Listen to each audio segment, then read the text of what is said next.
कहते हैं पैसा खो जाए तो वापस मिल सकता है, लेकिन समय कभी वापस नहीं आता। ये कहानी है रोहन की, एक ऐसे लड़के की जिसने समय को कभी महत्व नहीं दिया और फिर एक दिन उसे अपनी सबसे बड़ी गलती का एहसास हुआ। रोहन एक होशियार लड़का था, लेकिन उसकी एक बहुत बड़ी कमजोरी थी। वो हमेशा काम टालता रहता था। माँ उसे पढ़ने के लिए कहती, लेकिन वो मोबाइल चलाता रहता। पापा समझाते, लेकिन वो सुनता ही नहीं। दिन बीतते गए। रोहन खेल, मोबाइल और दोस्तों में इतना खो गया कि उसने अपनी पढ़ाई को पूरी तरह नजरअंदाज कर दिया।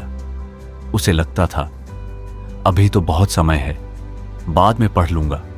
एक दिन उसके शिक्षक ने कहा, रोहन, अगर तुमने अब ध्यान नहीं दिया तो तुम्हें बहुत पछताना पड़ेगा।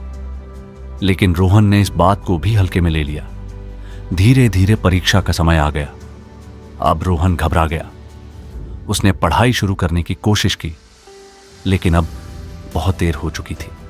परीक्षा के नतीजे आए और रोहन फेल हो गया। उसके दोस्त आगे बढ़ गए और वो पीछे रह गया। उस दिन उसे पहली बार एहसास हुआ कि उसने क्या खो दिया। रोहन घर आकर रोने लगा। उसने अपने माता पिता की बातें याद की। काश मैंने समय की कद्र की होती। वो बार बार यही सोचता रहा।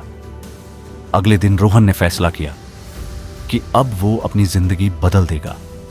उसने एक टाइम टेबल बनाया और धीरे धीरे मेहनत शुरू की। कुछ महीनों बाद रोहन ने फिर से परीक्षा दी और इस बार वो अच्छे अंकों से पास हो गया। अब उसे समझ आ गया था कि समय सबसे कीमती चीज है। समय कभी किसी के लिए नहीं रुकता। जो इसे समझ जाता है वो सफल हो जाता है, और जो इसे खो देता है वो सिर्फ पछताता है। समय की कद्र करो, क्योंकि एक बार गया हुआ समय कभी वापस नहीं आता।